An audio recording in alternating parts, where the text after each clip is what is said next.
ನಿಮ್ಮ ಕುರಿ ಹಾಗೂ ಮೇಕೆ ಏನು ತಿಂದರೂ ದಪ್ಪ ಆಗ್ತಿಲ್ವಾ? ಹಾಗಿದ್ರೆ ಮಿಸ್ ಮಾಡದೆ ಈ ವಿಡಿಯೋ ನೋಡಿ. ಹಾಯ್ ಎಲ್ರಿಗೂ ನಮಸ್ಕಾರ, ನಾನು ನಿಮ್ಮ ದಯಾನಂದ್ SM ಫಾರ್ಮ್ಸಿಂದ. ನಿಮ್ಮ ಮರಿಗಳು ಎಷ್ಟೇ ತಿಂದರೂ ವೆಯ್ಟ್ ಗೇನ್ ಆಗ್ತಿಲ್ಲ ಅಂದರೆ ಅದರ ಹೊಟ್ಟೆ ಮತ್ತು ಕರುಳಿನಲ್ಲಿ ಪರಾವಲಂಬಿ ಹುಳುಗಳು ಜಾಸ್ತಿ ಆಗಿದೆ ಅಂತ ಅರ್ಥ.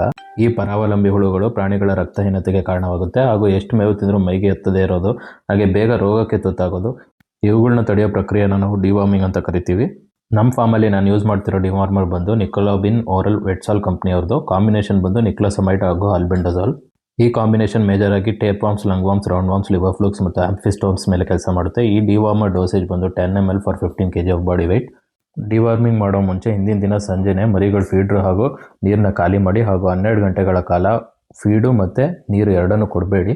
ಇದಾದಮೇಲೆ ಡಿವಾರ್ಮಿಂಗ್ ಮಾಡೋ ಅರ್ಧ ಗಂಟೆ ಮುಂಚೆ ಎಲ್ಲ ಮರಿಗಳಿಗೂ ಬೆಲ್ಲ ತಿನ್ನಿಸ್ಬೇಕು. ಡಿವಾರ್ಮಿಂಗ್ ಆಗಿ 3 hour ಆದಮೇಲೆ ಮರಿಗಳಿಗೆ ಫೀಡ್ ಮತ್ತು ವಾಟರ್ ಕೊಡಿ. ಹಾಗೂ ಡಿವಾರ್ಮಿಂಗ್ ಮುಗಿದ್ಮೇಲೆ ಕಂಟಿನ್ಯೂಸ್ ಆಗಿ ಮರಿಗೆ 3 ರಿಂದ 5 ದಿನ ಡೈಲಿ ಲಿವರ್ ಟಾನಿಕ್ ಕೊಡಿ. ಇದರಿಂದ ಮರಿಗಳ ಡೈಜೆಷನ್ ಇಂಪ್ರೂವ್ ಆಗುತ್ತೆ ಹಾಗೂ ಸ್ಟ್ರೆಸ್ ಕಮ್ಮಿ ಆಗುತ್ತೆ.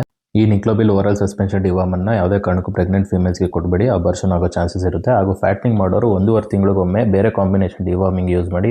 ಡಿವಾರ್ಮಿಂಗ್ ಬಗ್ಗೆ ನಿಮ್ಗೆ ಏನಾದರೂ ಡೌಟ್ಸ್ ಇದ್ದರೆ ಕಮೆಂಟ್ ಬಾಕ್ಸ್ನಲ್ಲಿ ತಿಳಿಸಿ, ರಿಪ್ಲೈ ಮಾಡ್ತೀನಿ. ಅಲ್ಲಿವರೆಗೂ ಮುಂದಿನ ವಿಡಿಯೋದಲ್ಲಿ ಸಿಗ್ತೀನಿ. Thank you.